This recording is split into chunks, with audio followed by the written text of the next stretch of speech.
கடந்த ஒரு மாதமா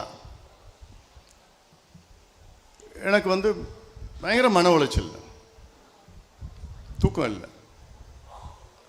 எனக்குள்ள பல கேள்விகள் தினமும் நான் கேட்டுட்டு இருக்கிறேன். என்னடா நான் தப்பு பண்ணேன்? என்ன நான் தப்பு பண்ணேன்? தூங்குறதுக்கு முன்னாடி இதுதான் எனக்கு மனசுல படும். தூங்கி எழுந்த உடனே எனக்கு ஒரு கேள்வி, என்ன நான் தப்பு பண்ணேன்? ஏன் நான் மாற்றப்பட்டேன்? எனக்கு தெரியல என்ன நான் தப்பு பண்ண. எனக்கு தெரியல.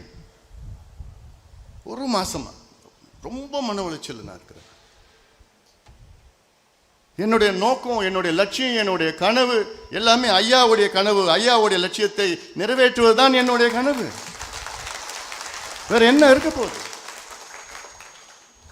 இவ்வளவு காலமா ஐயா என்னென்ன சொன்னாரோ அதை செய்து முடித்தவன். இனியும் ஐயா என்ன சொல்கிறாரோ அதை நிச்சயமாக ஒரு மகனாக, கட்சியின் தலைவராக நிச்சயமாக அதை செய்து முடிப்பேன். அது என்னுடைய கடமை. அது என்னுடைய கடமை. அது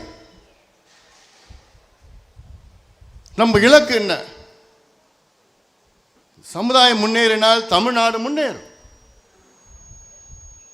தனிப்பெரும் சமுதாயம், கேரளாவில் ஈழவர் சமுதாயம் இருக்கின்றார்கள்.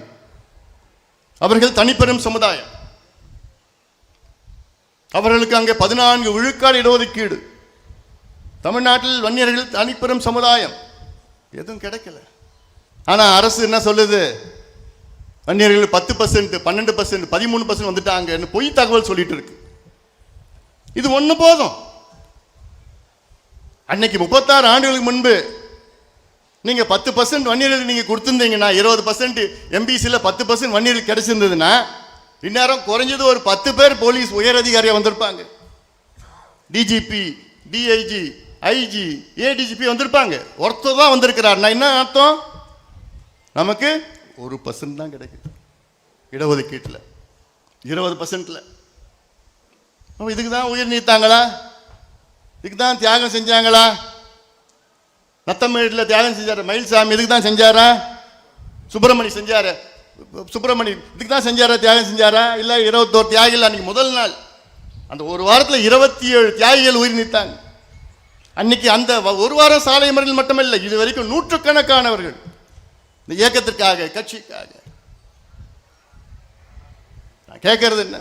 எங்களுக்கு நியாயம் வேண்டும், எங்களுக்கு நீதி வேண்டும், சமூக நீதி வேண்டும், எங்கள் உரிமைகள் வேண்டும். இன்னும் நாங்கள் சும்மா இன்னும் கை கட்டின அடிமைகளாக அங்கே இருக்க மாட்டோம். நாங்கள் சும்மா உங்ககிட்ட ஐயா இந்த சமுதாயத்துக்கு கொஞ்சம் பண்ணுங்க, இந்த சமுதாயத்துக்கு கொஞ்சம் இடஒதுக்கீடு, கொஞ்சம் மனசு பண்ணுங்க, கொஞ்சம் மனசு வையுங்க. ஐயா பார்த்தார், கெஞ்சினார். யாரு? எம்ஜிஆர் கெஞ்சினார், பிசி அலெக்சாண்டர், ஜானகி அம்மா, பிசி அலெக்சாண்டர், கலைஞரை கெஞ்சினார், ஜெயலலிதா அம்மையாரை கெஞ்சினார், எடப்பாடி பழனிசாமி, இப்போ முதலமைச்சர் ஸ்டாலின் அவர்கள். அதனால தான் நான் சொல்றேன், இனி வரும் காலம் நம் காலம். நம்ம எல்லாம் ஒற்றுமையா இருங்க. நமக்குள்ள எந்த இது வேண்டாம், எல்லாம் வாங்க, ஒற்றுமையா இருக்கணும், ஒற்றுமையா அணுகணும். அதனால இதை நாம் எல்லோரும் உணர்ந்து வரும் காலம் நாம் எல்லாம் ஒற்றுமையாக சேர்ந்து நாம் அணுகுவோம், வெற்றி பெறுவோம். தொழுத போடு அது முதல் வெற்றி என்னன்னா 2026 நம்ம வெற்றி பெறுவோம். முதல் வெற்றி அது. ஏன்னா நம்ம ஆட்சி அதிகாரம் இருந்தால்தான் நமக்கு இடஒதுக்கீடு கிடைக்கும். இல்லைன்னா அவங்க கிட்ட கேட்கணும், இவங்க கிட்ட கேட்கணும், எல்லாத்தையும் கேட்டுட்டு தான் இருப்போம். இன்னும் அதுக்கு என்னென்ன செய்யணும்னு தெரியும், இந்த வியூகங்கள்லாம் தெரியும், யுக்திகள்லாம் தெரியும். அதெல்லாம் என்னென்ன செய்யணுமோ செய்வோம். பிளே ஸ்டோர் மற்றும் ஆப் ஸ்டோரில் இருந்து பாலிமர் செயலியை QR கோடு மூலம் பதிவிறக்கம் செய்யுங்கள். செய்திகளை உடனுக்குடன் பெறுங்கள்.